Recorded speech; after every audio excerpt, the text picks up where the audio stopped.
Mrs. Foster is a theater teacher at the Platte County High School. This is her third year at Platte County, but she has been involved with the theater her whole life. Well, I started theater when I was in my church, because we always did an Easter pageant every year. And I was always a child in the Easter pageant, and I even played the dead girl that Jesus raised from the dead. Her family is very supportive of her as a teacher and an actor. I have 3 little ones. I have a 3.5-year-old, a 6-year-old, and a 10-year-old.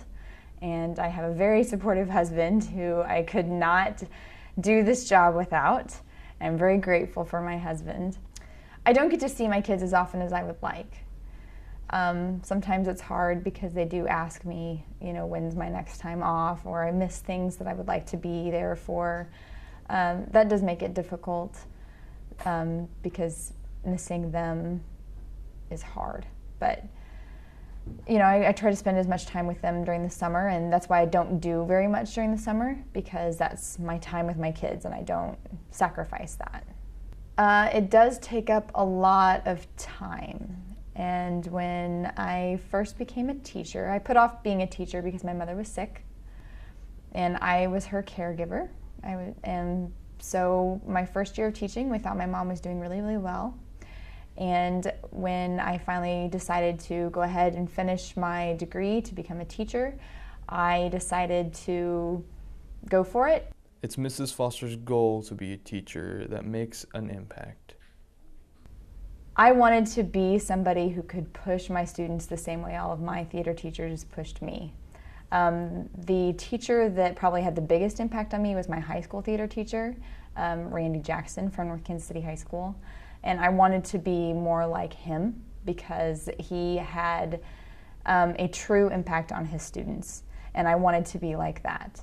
I wanted to be somebody who could pick the students up when they needed it, and who pushed the students when they needed it, and who could be there when students had somebody that they needed.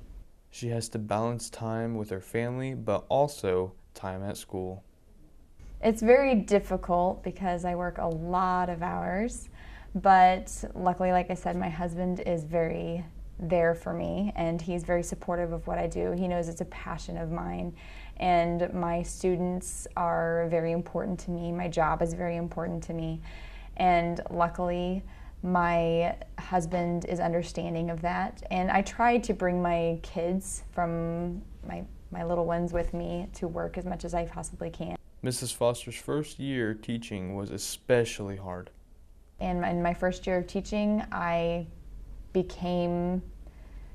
was doing the show, and my mom became very, very ill, and the cancer had metastasized or moved into her brain, and they gave her about 6 months to live. She lived 3, and it was difficult because I couldn't be there as much toward the end as I wanted to be. And she passed away just a few days after my first musical, which was really, really hard. Even the theater is tough. Mrs. Foster makes it a home. That it's a place that's safe. It is a place where anyone can be who they want to be, and it's okay to be that person that you are. No one's going to judge you for who you are. No one's going to look down on you, because you can be who you want to be, and that's okay by us. And no matter what's happening in your life, you can go out on that stage, and for that moment, that hour, that 2 hours, or whatever it's going to be, you can be somebody else, and it's kind of an escape. That's what's nice. And we've created a family in theater, and that's what's kind of created this sense of belonging in our department. And it's nice. It's home. This is Dalton Bennett reporting for PCTV News.